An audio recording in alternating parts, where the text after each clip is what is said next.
The shuttle docked with a soft hiss, and Kim Taeyang stepped into the corridor of the luminous path. The research vessel stretched out before him like a small city suspended in the void. He carried only a duffel bag and his military discharge papers, both feeling heavier than they should. "Corporal Kim," a woman's voice called out. Park Nari hurried toward him, her white lab coat fluttering behind her. She was shorter than he remembered, but her smile was just as warm. "I'm so glad you made it. How was the journey from Earth?" "Long," Taeyang said. He tried to smile back, but it felt wrong on his face. Smiling had been difficult for the past 2 years. Nari studied him for a moment, and he could see the concern in her eyes. She had known him before the war, before the Outer Rim conflict had turned him into something quiet and broken. But she didn't push. Instead, she gestured down the hallway. "Come on, let me show you around before your shift starts." The luminous path was unlike any military vessel Taeyang had served on. Where warships were gray and functional, this place hummed with energy and color. Alien scientists from a dozen different species moved through the corridors. Some walked on 2 legs like humans.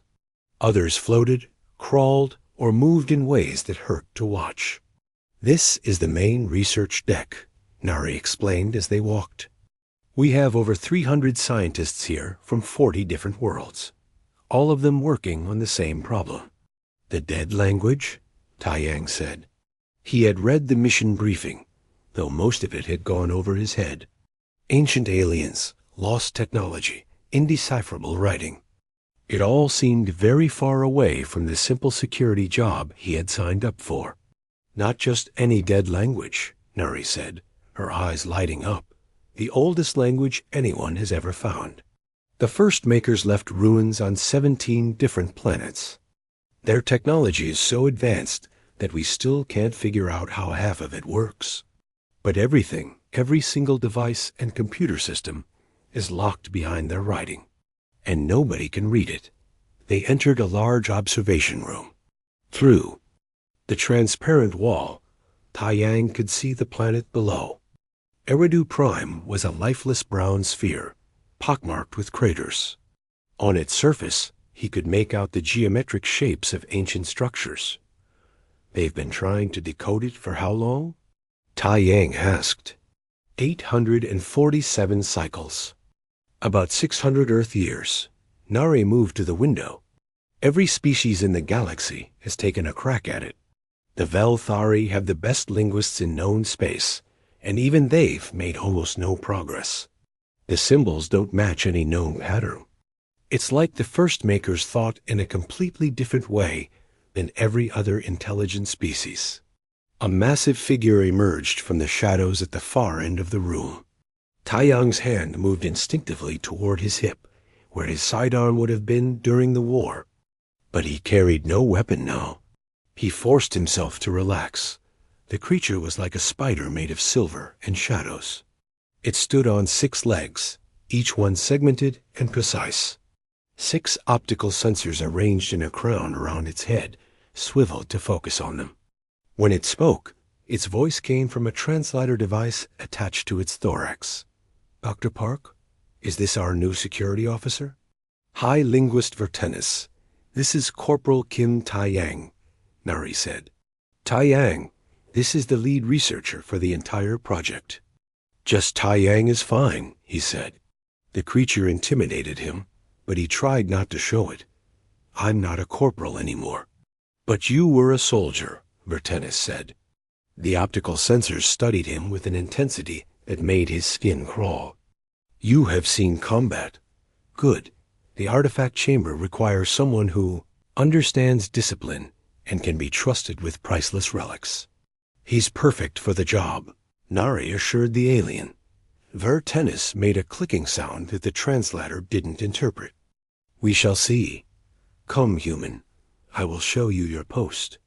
The artifact chamber was in the heart of the ship, protected by multiple security doors and force fields. Vertenis led Taeyang through each checkpoint, explaining the protocols. No unauthorized personnel. No recording devices. No touching the artifacts under any circumstances. The chamber itself took Taiyang's breath away.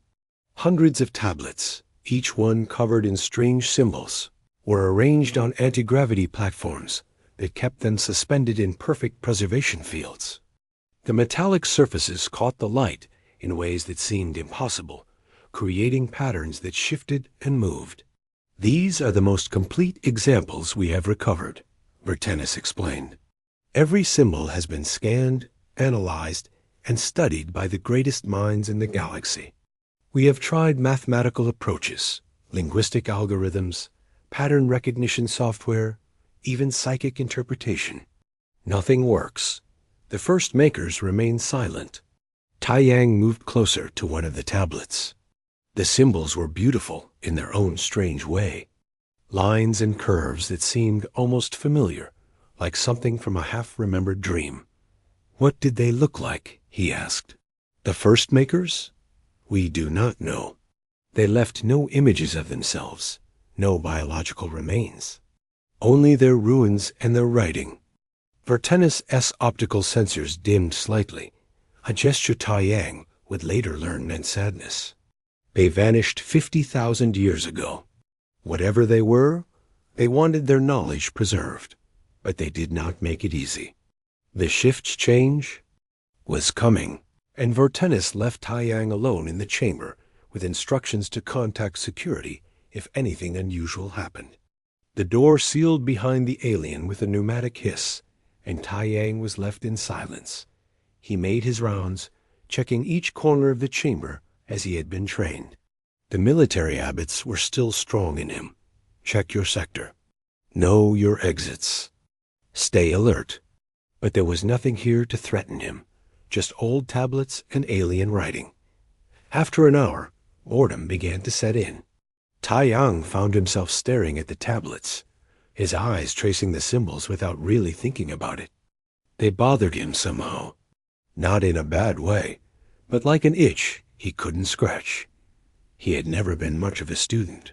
His grades in school had been average at best. But during his military service, on the long, boring nights between missions, he had developed a strange hobby. Ancient languages. Specifically, ancient Earth languages. Something about words that nobody spoke anymore had fascinated him. He had taught himself basic Sumerian, just for fun. Just because Taiyang stepped closer to one of the tablets. He tilted, his head studying the symbols from a different angle. That curve there, the way it connected to the vertical line. It reminded him of something. A cuneiform character, maybe from the lessons he had downloaded onto his tablet during the war. "No way," he muttered to himself in Korean. Then, switching to English, he spoke to the empty room. "That's impossible." But the more he looked, the more he saw it. The structure wasn't exactly the same, but the logic behind it felt familiar.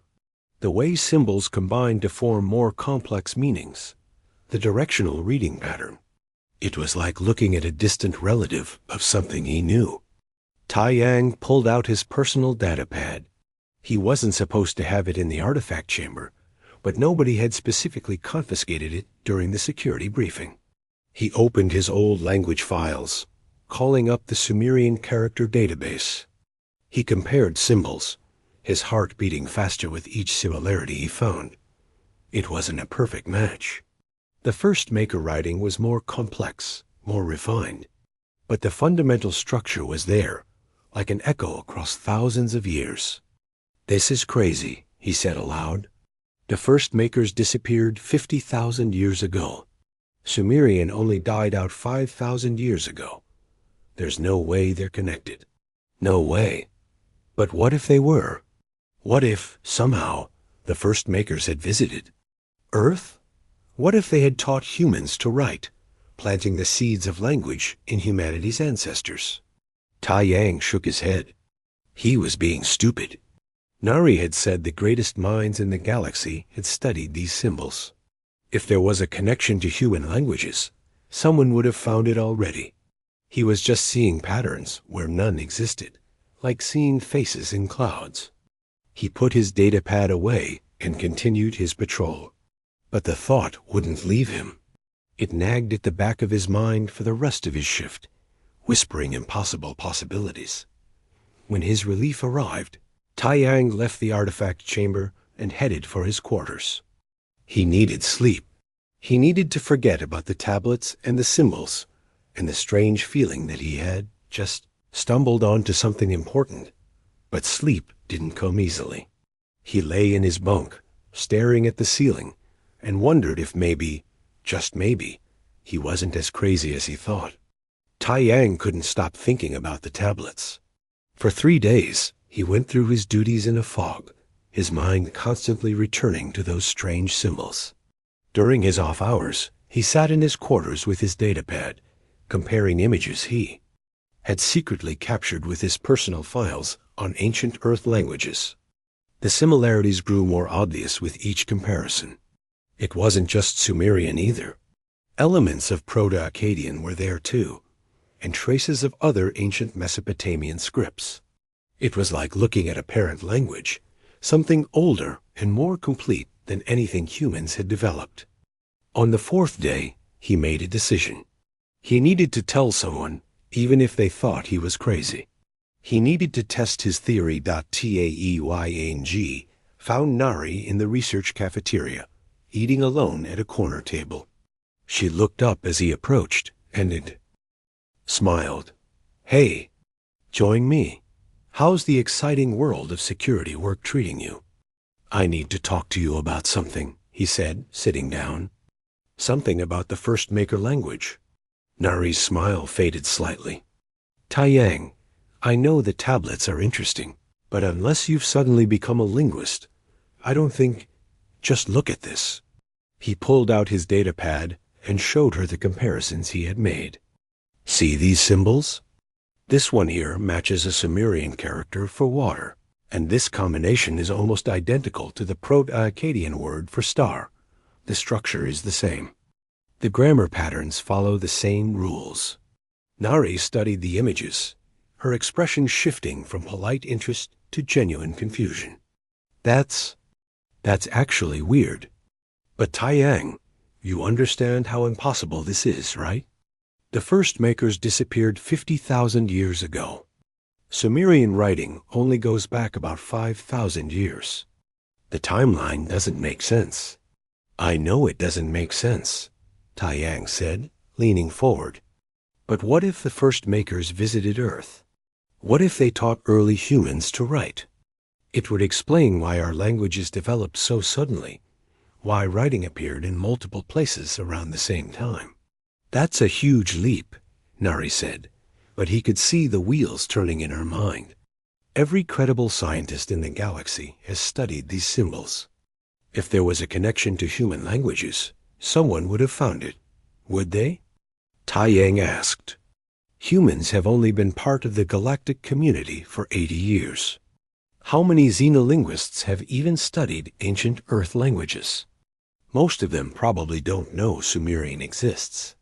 Nari chewed her lower lip, a habit she'd had since they were young. "Okay, let's say you're right. Let's say there is a connection. How do we test it?" "We try to read one of the tablets," Taiyang said, "using Sumerian grammar rules." "That's insane.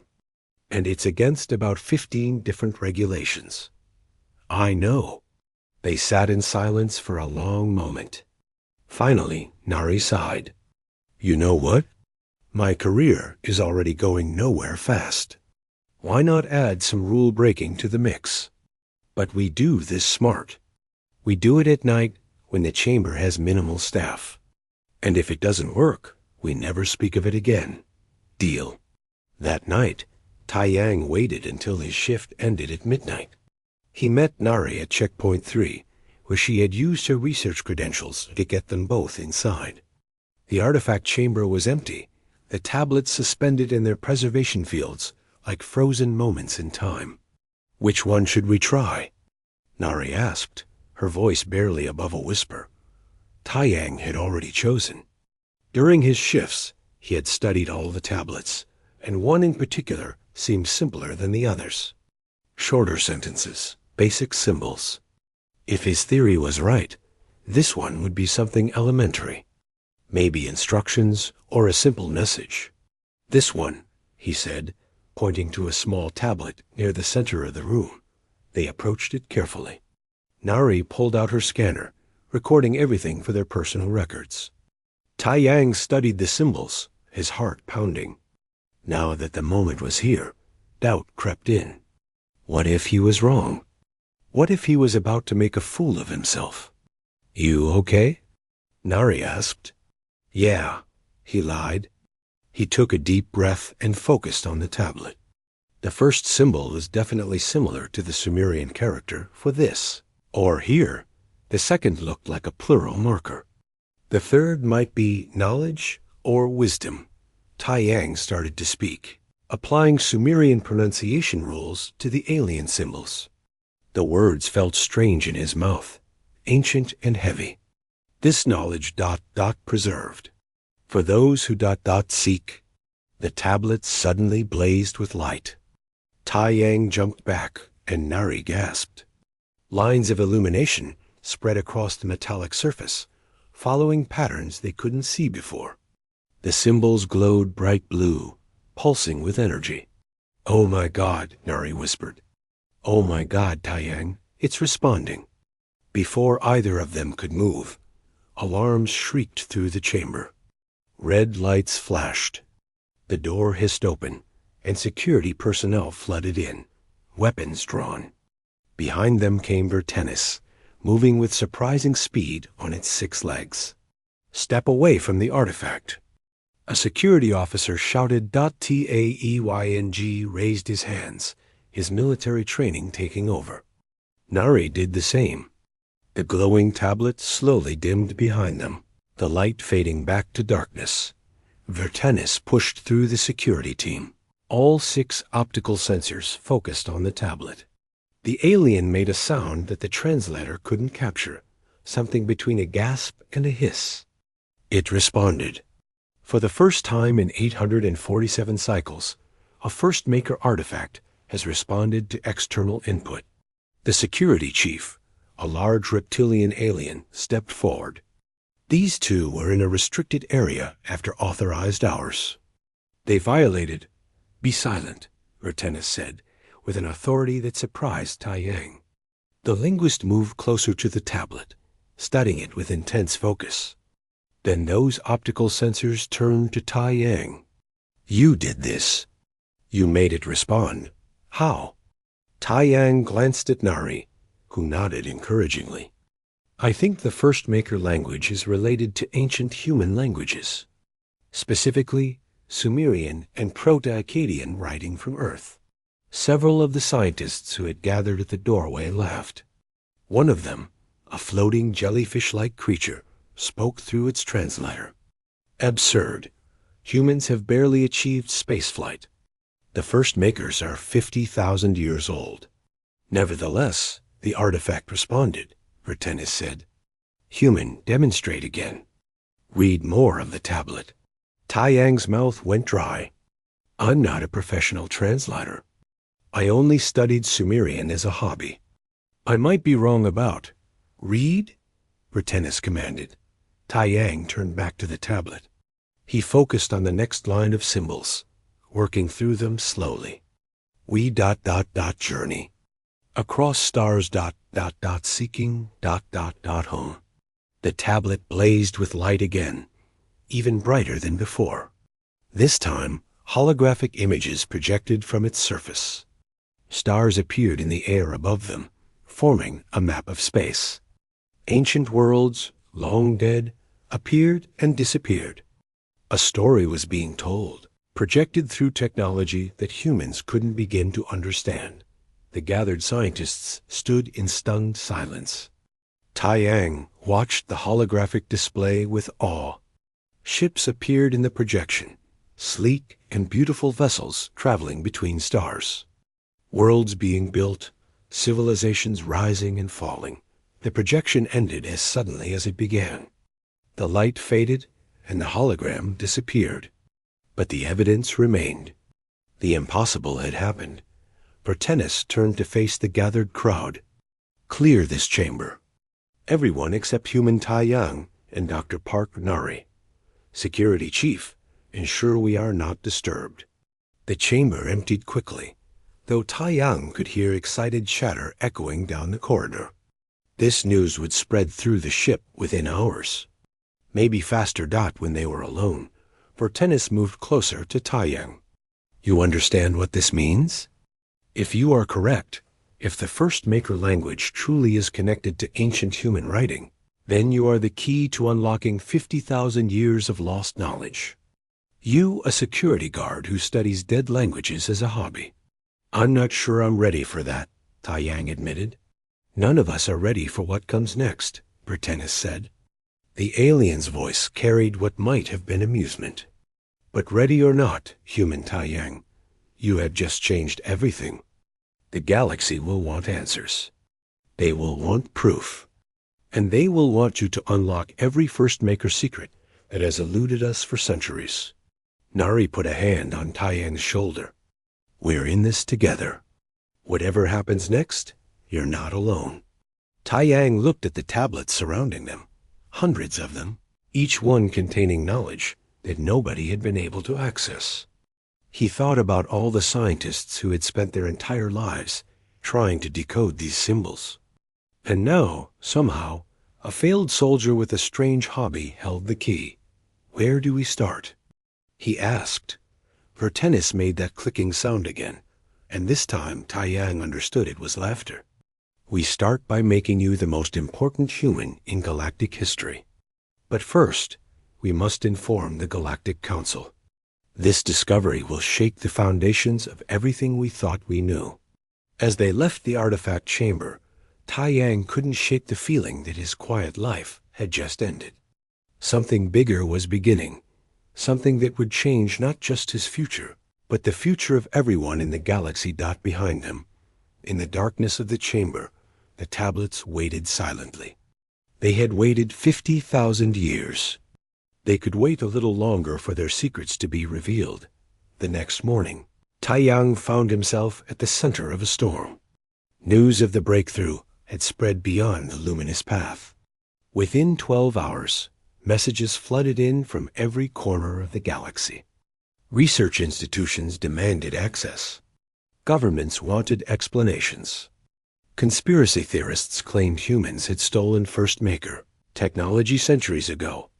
Tai Yang sat in a conference room that felt too small for all the attention focused on him. Vertennis stood at the head of the table, with Nari beside him. Around them, holographic displays showed representatives from a dozen different worlds, all talking at once. This is unprecedented, said one representative, a crystalline being whose voice chimed like bells. How do we know this isn't a human trick? Because I was there, Vertennis said firmly. I witnessed the artifact respond. The probability of coincidence is negligible. Then how do we explain it? Demanded another voice. The timeline makes no sense. The first makers vanished 50 millennia ago. Human civilization is barely 10,000 years old. Tai Yang listened to the debate swirl around him. Part of him wanted to disappear, to go back to being just a security guard. But another part, the part that had always wondered if his life would amount to anything, felt a strange pull. This mattered. For the first time since the war, something actually mattered. Maybe we're asking the wrong questions, Nari suggested. Instead of debating how this is possible, why don't we let Tai Yang continue translating? The answers might be in the tablets themselves. Vertennis' optical sensors brightened. Dr. Park is correct. We will continue the work. Human Tai Yang will attempt systematic translation under my supervision. We will document everything. The meeting dragged on for another hour, but eventually it was decided. Tai Yang would work directly with Vertennis to decode as many tablets as possible. The results would be shared with the Galactic Council, and a team of experts would verify each translation dot. As the holographic representatives blinked out one by one, Tai Yang felt exhaustion settling into his bones. He hadn't slept properly in days. Get some rest, Vertennis told him. Tomorrow, the real work begins. But rest didn't come easily. His quarters felt different now, like he was being watched. Probably because he was. This had become bigger than a simple archaeological discovery. This was about power, about knowledge that could reshape the galaxy. The next day brought another surprise.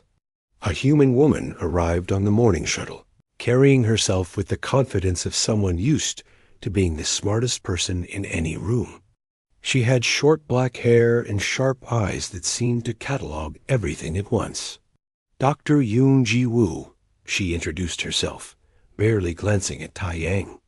Computational linguist, specializing in xenolinguistic pattern analysis. The Galactic Council hired me to verify your translations and provide proper scientific methodology to this project. Tai Yang immediately disliked her.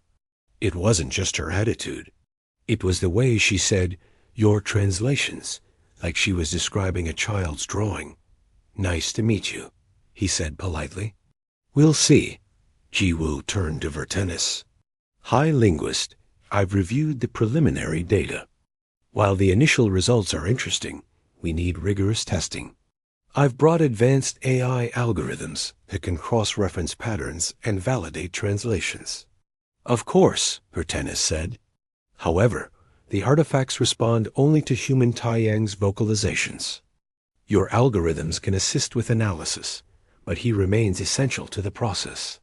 Ji-woo's expression suggested she doubted that would remain true for long. They established a working area in the artifact chamber. Tai Yang would read the tablets. Vertennis would record and observe, and Ji-woo would analyze the results through her computer systems. It should have been efficient. Instead, it turned into a series of arguments. "You're guessing," Ji-woo said after Tai Yang's third translation of the day. "You don't have a systematic approach. You just look at symbols and make assumptions." "It's not guessing," Tai Yang said, trying to keep his patience. "I'm using context. These symbols appear together frequently, which suggests they form common phrases. This one keeps showing up near star maps, so it probably means location or position. Probably isn't good enough for academic work." "Then you figure it out," Tai Yang snapped. "Go ahead, use your algorithms. Make the tablets respond." Ji-woo's jaw tightened. She spent the next 2 hours running her AI analysis on the symbols. Her programs generated thousands of possible translations, tested them against linguistic patterns from 200 different languages, and produced elaborate probability matrices. None of it made the tablets light up. Finally, Vertennis intervened. "Dr. Yoon, your analytical skills are valuable for verification. But human Tai Yang possesses something your algorithms lack. Call it intuition. Call it cultural context. Whatever it is, it works." Ji-woo looked like she had swallowed something bitter, but she nodded. "Fine, but I want detailed notes on every decision he makes. If there's a pattern to his intuition, we need to document it." The work continued. Day after day, Tai Yang stood in front of the tablets, translating. His vocabulary expanded as he learned more first-maker words. The language became clearer, more familiar. It was like learning to see in a new way. The tablets told stories. Stories of exploration and discovery. The first makers had been travelers, moving from star to star, seeking knowledge. They had discovered dozens of primitive species and watched them grow. They had built wonders and made terrible mistakes. They weren't gods, Tai Yang said one evening after translating a particularly moving passage. They were just people. Advanced people, but still capable of fear and hope and doubt. "That is perhaps their greatest gift to us," Vertennis said quietly. "The reminder that advancement does not mean perfection." 3 weeks into the project, Tai Yang discovered something crucial. One of the larger tablets contained a star map with coordinates. Vertennis nearly vibrated with excitement as the holographic map projected into the air. "These coordinates," the linguist said, "they point to a system we've never explored. It's in the galactic frontier, far beyond our current borders. What's there? Nari asked. She had become a permanent part of their team, handling logistics and documentation. Taeyang continued translating the text beneath the map. Cache, repository. Knowledge preserved, for inheritors. A library, Vertennis breathed. It left us a library. The discovery sent shockwaves through the galactic community. An entire repository of First Maker knowledge, potentially intact and waiting. Every government wanted to mount an expedition. Arguments broke out about who had the right to access it. Then Ambassador Thelquan arrived. The moth-like diplomat represented the Galactic Council's interests, and its presence immediately raised the tension on the ship. Thelquan's wings shimmered, with patterns that Taeyang had learned meant disapproval.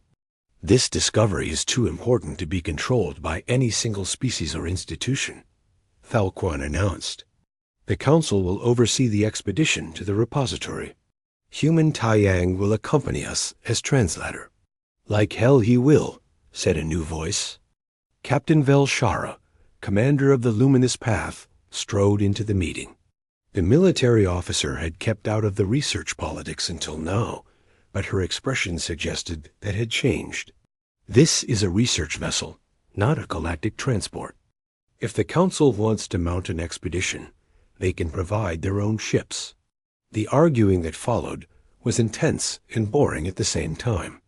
Taeyang found his mind wandering as politicians and military officers debated jurisdiction and rights. He just wanted to keep translating, to learn more about the people who had written these tablets. During a break in the negotiations, he returned to the artifact chamber. He needed quiet, needed to think. Ji Woo was there, running her analysis programs.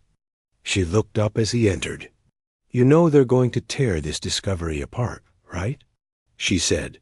Every species will claim they deserve access. Humans will become targets. People will say we're hiding First Maker secrets, or that we're not qualified to handle this responsibility. I know, Taeyang said. And you're okay with that? He thought about it. I'm a soldier, or I was. I spent 3 years fighting in a war that didn't matter, for reasons nobody could really explain. People died. Friends died. And for what? Nothing changed. Nothing got better. He moved closer to the tablets. This matters. This could actually help people. So yeah, I'm okay with it. Ji Woo was quiet for a moment. Then, surprising him, she smiled slightly. Maybe you're not as dumb as I thought. Thanks, I think. That night, Taeyang worked late, translating a tablet that had been bothering him. It was different from the others. The symbols were arranged strangely, and the material was darker. Warning signs appeared throughout the text. He worked slowly, carefully. The First Makers had been precise with their language, and this tablet was especially precise. As the meaning became clear, cold fear settled in his stomach. The silent enemy follows, he read aloud. Do not speak our name aloud, or they will find you as they found us. The guardian sleeps, but voice awakens. Silence is survival. Sound is death. The moment he finished reading, alarms shrieked throughout the ship. Vertennis burst into the chamber, all 6 legs moving frantically. The deep space sensors have detected something. Something massive approaching this system. Nari ran in behind the linguist, her face pale. Taeyang, what did you do? He looked down at the tablet, at the warning he had read aloud. I think I just woke something up. On the command deck, Captain. Velshara studied the sensor readings with growing concern. Whatever was approaching them was huge, ancient, and radiating the same energy signature as First Maker technology. The silent enemy was coming, and they had no idea how to stop it. The command deck of the Luminous Path erupted into controlled chaos. Officers shouted readings and coordinates, while Captain Velshara stood at the center, her scaled face calm despite the crisis. On the main view screen, a red marker showed the approaching object. It was still far away, but moving steadily toward them. Size estimate? Velshara demanded. Approximately 15 kilometers long, a sensor officer reported. Mass readings are off the charts. Energy signature matches First Maker technology, but the pattern is different, more aggressive, more focused. Taiyang stood at the back of the command deck with Nari and Vertenis. His hands trembled slightly. He had done this. He had read the warning aloud, and now something ancient and terrible was coming for them. How long until it arrives? Velshara asked. At current speed, 6 hours. Send a message to Galactic Fleet Command. Priority Alpha. Tell them we need immediate military support. Velshara turned to face Taiyang. You read something. A tablet. What exactly did it say? Taiyang's throat felt dry. It was a warning. It said the silent enemy follows anyone who speaks the First Maker language aloud. That voice awakens it, and silence is the only safety. So by translating the tablets, you've been broadcasting our location to this thing? I didn't know. Taiyang's voice came out sharper than he intended. None of the other tablets mentioned this. It was buried in one specific warning. Vertenis stepped forward, its optical sensors dim with concern. The First Makers would not have left this warning without reason. If this silent enemy destroyed them, we must assume it is capable of destroying us as well. Ambassador Thelquan's wings fluttered with agitation. This is exactly why humans should not have been given access to First Maker technology. They lack the wisdom to handle such power. Enough? Velshara said coldly. Blame can wait. Right now, we need solutions. She looked at Taiyang. Can you translate anything that might tell us how to fight this thing? I can try, Taiyang said. But I'll need access to all the tablets we haven't translated yet. If there's information about the silent enemy, it could be anywhere. Do it. Take whoever you need. Dr. Park, Dr. Yoon, assist him. The next 6 hours were the most intense of Taiyang's life. He moved from tablet to tablet, reading frantically, while Nari and Jiwoo documented everything. Most tablets contained historical records or technical specifications. Nothing useful for their current situation. With 3 hours remaining, Taiyang found something. A tablet covered in dense text with the same dark material as the warning tablet. He began to translate, his voice quick and urgent. The silent enemy, created by First Makers. Defensive system, to protect knowledge from thieves and invaders. His blood ran cold as the meaning became clear. They built it themselves. An automated weapons platform that hunts anyone who uses their language or technology. It was supposed to protect them, but it turned against them, Nari said quietly. It became their extinction. Jiwoo was already analyzing the data on her computers. It makes sense from a programming perspective. Create a system to eliminate threats to your civilization. But if the definition of threat is too broad, or if the system malfunctions, it could target the creators themselves. How do we stop it? Taiyang asked, continuing to translate. There has to be something here about shutting it down. He found it in the next section of text. A shutdown protocol. A series of commands in pure First Maker language that would deactivate the silent enemy systems. But the text was complex, filled with words he had never encountered before. One wrong pronunciation could fail completely, or worse, trigger the platform's self-defense mechanisms. I need time to study this, Taiyang said, to make sure I get it right. You have 90 minutes, Velshara said over the comm system. After that, it will be in weapons range. Messages began flooding in from across the galaxy. Human warships were being diverted to their location, but the closest was still 8 hours away. A Velthari battle group could arrive in 5 hours. Too late for either to help. Taeyang sat in the artifact chamber, staring at the shutdown protocol.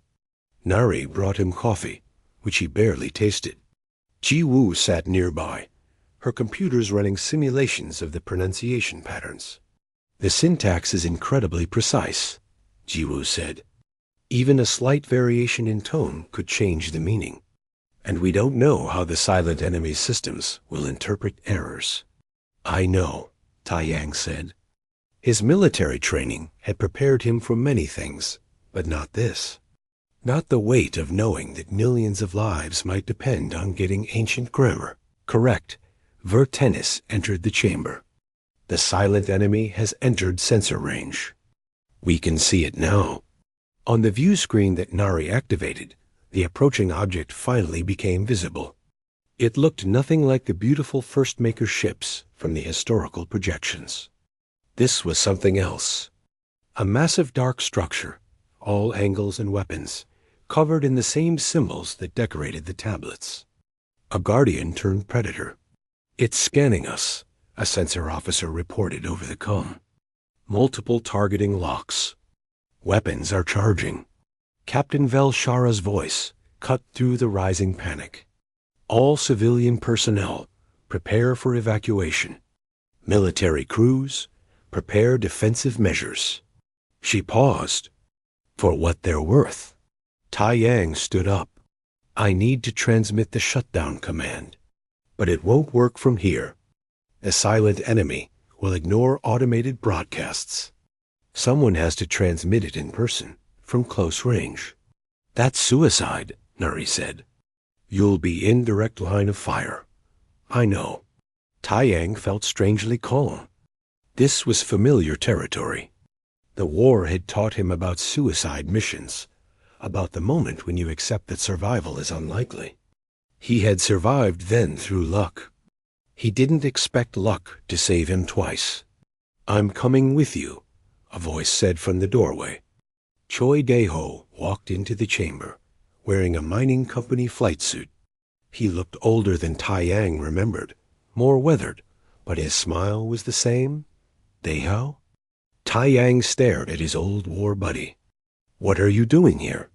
"Got here an hour ago, on a fast shuttle from my mining colony. Called in every favor, I had to make the trip." Daeho shrugged. "You didn't think I'd let you die alone, did you? We're soldiers. We stick together." Taiyang wanted to argue, to tell Daeho to leave, to save himself. But he also felt profound relief.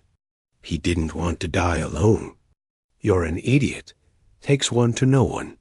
They took one of the small research shuttles, barely big enough for 2 people. Taiyang sat in the pilot's seat with the shutdown protocol displayed on a screen in front of him.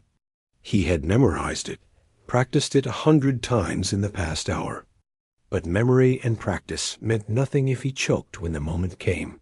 Daeho handled the navigation, guiding them out of the luminous paths, landing bay, and toward the silent enemy. The massive weapons platform grew larger as they approached, filling their view screen. Weapon ports lined its surface, each one capable of destroying a ship. "Contact in 90 seconds, Daeho said. His voice was steady, but Taiyang could see his friend's hands gripping the controls too tightly. "Tell me something," Taiyang said. "Why did you really come? You could have stayed safe on your colony." Daeho was quiet for a moment. "Because you matter, you idiot. After the war, after everything we went through, you disappeared. Stopped answering messages. I thought you were going to eat your gun one day." He glanced at Taiyang. "When I heard you were doing something important, something that actually mattered, I couldn't let you go through it alone. We might die." "Probably will," Daeho agreed. "But at least we'll die doing something worth dying for. That's more than most soldiers get." The silent enemy's weapons began to glow with building energy. Targeting lasers painted their small shuttle. Alarms screamed warnings. They were in range. They were targeted. They had seconds, maybe. Taiyang activated the comm system and began to speak. The first Maker words felt heavy on his tongue, precise and ancient. He focused everything on pronunciation, on making each sound exactly right. The future of the galaxy compressed into language, into words nobody had spoken in 50,000 years. Venteric Xylem, Meridoth Calavencio, Chalatum Pir V and Lock. The weapon ports on the silent enemy flared brilliant white. Energy built to critical levels. Tai Yang kept speaking, his voice never wavering even as he stared at his own death. Kelt Orventia, Mershu Atal Ven Corum.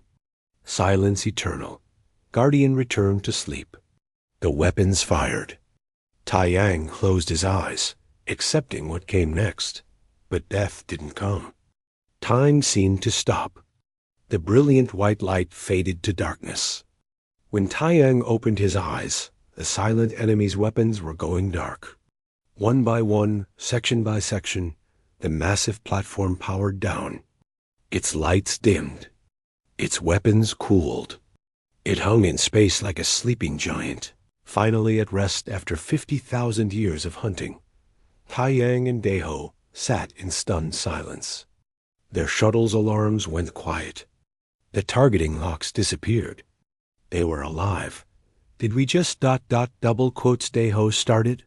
Yeah, Tai Yang said. I think we did. The comm system crackled to life. Shuttlecraft, this is Luminous Path. Report status. Tai Yang found his voice. We're alive. The silent enemy is powered down. The shutdown protocol worked. Cheering erupted over the comm. Through their view screen, Tai Yang could see the research vessel's lights flashing in celebration. They had survived. Against all odds, they had survived. As Deho turned the shuttle back toward the ship, Tai Yang looked at the dormant weapons platform. The thing that had destroyed the first makers now floated peacefully in the void, finally silenced. He had spoken words that nobody had spoken in millennia, and those words had saved millions of lives. For the first time since the war, Tai Yang felt like his life had purpose. Like maybe, just maybe, he was worth something after all. Let's go home, he said quietly. Deho smiled. Yeah, let's go home. The shuttle bay of the Luminous Path was packed with people when Tai Yang and Deho returned. Scientists, crew members, even the usually stoic Captain Velshara waited to greet them. The moment the shuttle's doors opened, applause erupted. Hands reached out to touch them. Voices shouted congratulations in a dozen different languages. Tai Yang felt overwhelmed. This was nothing like returning from the war, where veterans had been met with awkward silence and uncomfortable gratitude. This was genuine celebration, real appreciation for something that actually mattered. Nari pushed through the crowd and threw her arms around him. You idiot! You beautiful idiot! I thought you were dead. So did I, Tai Yang admitted. He looked over her shoulder and saw Ji Wu standing at the edge of the crowd. The computational linguist nodded at him with something that might have been respect. That was probably the closest thing to praise he would get from her. Vertenis approached, moving slowly on its 6 legs. The alien linguist's optical sensors were bright with emotion. Human Tai Yang, human Deho, you have accomplished what should have been impossible. You have neutralized a threat that has existed for 50 millennia. The galaxy is in your debt. I just read some words, Tai Yang said. Anyone could have done it. No, Vertenis said firmly. Not anyone. Only someone with your unique knowledge, your courage, and your willingness to risk everything. History will remember this day, and it will remember you. Over the next few days, the reality of what had happened began to sink in. News spread across the galaxy at light speed. Humanity had saved countless worlds from an ancient threat. The species that many had dismissed as newcomers, as primitives barely capable of spaceflight, had proven themselves invaluable. Messages flooded in from every major government. The Galactic Council held an emergency session. Ambassador Thelquan, who had been so dismissive of humans before, now advocated strongly for Earth's full membership in the Council with voting rights and all associated privileges. The humans have demonstrated not merely technical capability, but wisdom and sacrifice, Belquan announced to the assembled delegates. They possess something we thought lost with the first makers. They carry the linguistic legacy of the galaxy's oldest civilization. This is not merely worth recognition. It demands respect. Captain Velshara received orders to escort Tai Yang and his team back to the Council homeworld. A formal ceremony was planned, with representatives from hundreds of worlds attending. Medals would be awarded. Speeches would be made. Politics would happen. Tai Yang dreaded it. He sat in his quarters the night before their departure, staring at his reflection in the window. The man looking back at him seemed different somehow. Still haunted by the war, still carrying scars both visible and invisible. But there was something new there, too. Purpose, maybe. Or hope. A knock at his door interrupted his thoughts. Deho entered without waiting for an invitation, carrying 2 bottles of what looked like whiskey. Found these in the ship's commissary. Figured we earned the drink. They sat together, sipping the cheap alcohol and talking about nothing important. Old friends, survivors, people who had found meaning in the strangest place imaginable. "What are you going to do after all this?" Deho asked. "They'll probably offer you a government position. Chief translator or something fancy like that." Tai Yang thought about it. "I don't know. Maybe I'll teach. There are going to be a lot of people who need to learn First Maker language now. And someone needs to teach them properly, not just through computers and algorithms." "That's very noble of you," Deho said with a grin. "Look at you, becoming a respectable member of society. What about you?" "Back to the mines, probably. It's boring work, but it's honest. And it's quiet." Deho's expression grew serious. "But I'm glad I came here. Glad I got to be part of something important one more time." The ceremony on the Council homeworld was everything Tai Yang had feared and more. Thousands of beings from across the galaxy gathered in a massive amphitheater. Cameras recorded everything for broadcast to trillions of viewers. He stood on a stage with Nari, Deho, Tennis, and even Ji Woo, all of them receiving medals and honors.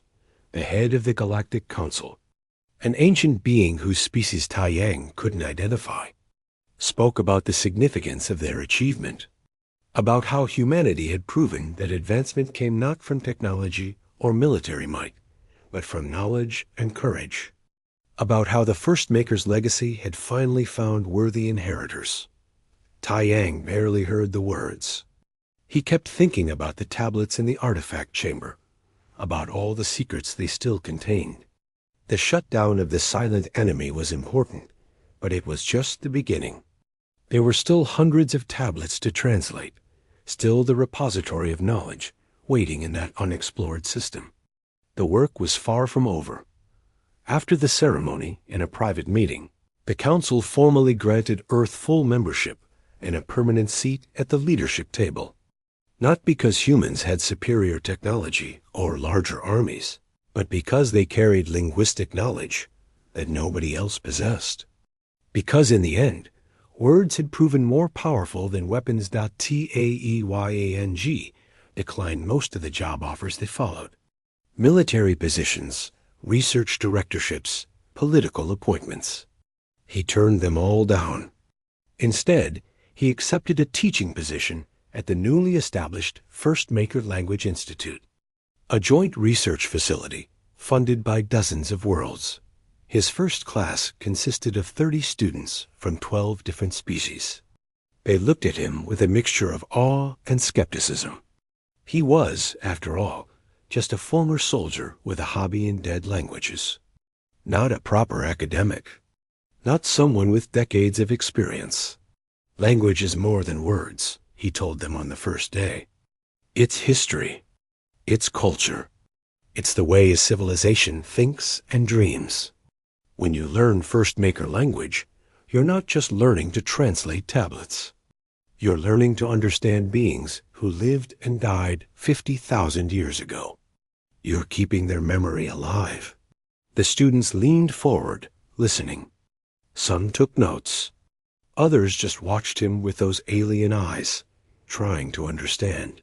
The first makers left us their language as a gift, Taiyang continued. But gifts mean nothing if we don't use them properly. They tell us stories about exploration and discovery, about mistakes and triumphs. They remind us that no civilization is perfect, that everyone struggles with the same basic questions. Who are we? Where are we going? What will we leave behind? He paused, thinking about his own journey. From soldier to security guard, to the man who had changed galactic history. I can't answer those questions for you, but I can teach you to hear what the first makers wanted to tell us. And maybe, in learning their words, you'll find your own answers. The months that followed were busy but fulfilling. Taiyang taught during the day and translated tablets at night. The work never ended, but he didn't mind. Each tablet revealed new insights. Some contained technical specifications for technologies that scientists were eager to study. Others held philosophical treatises or historical records.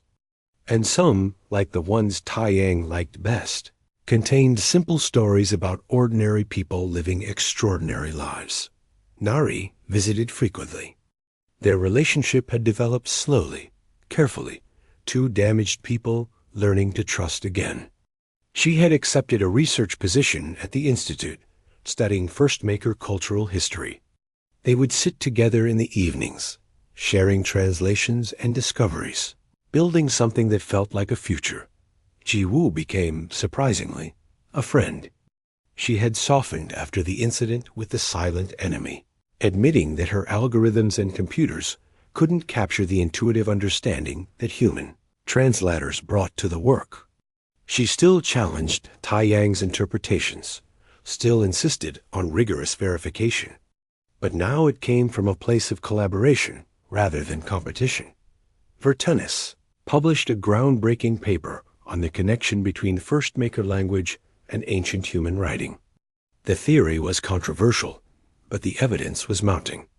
Archaeological expeditions to Earth had discovered artifacts that seemed to support the idea that the First Makers had visited humanity's ancestors, teaching them the basics of written language before moving on.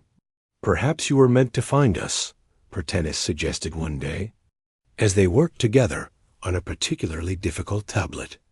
Perhaps the First Makers knew their civilization would fall, and they planted the seeds of their language in a young species, hoping that someday someone would remember. That's a nice thought, Taiyang said, but I think it was probably just chance. The right person in the right place at the right time. There is no such thing as just chance, Vertenis replied. Not when it comes to language. Not when it comes to legacy. The expedition to the First Maker repository was planned for the following year. A multi-species crew would travel to the coordinates Taiyang had discovered. He had been invited to join them, of course, to see what the First Makers had left behind, to read the tablets that had been preserved for their inheritors. He hadn't decided yet whether to go. Part of him wanted to see it, to stand in that ancient place and hear the voices of the dead civilization speak one more time. But another part of him was content where he was, teaching the next generation, making sure the First Maker's words wouldn't be forgotten again. One evening, Taiyang returned to the artifact chamber where everything had started. The tablets still floated in their preservation fields, but they looked different now. Not mysterious and untouchable, but familiar. Like old friends.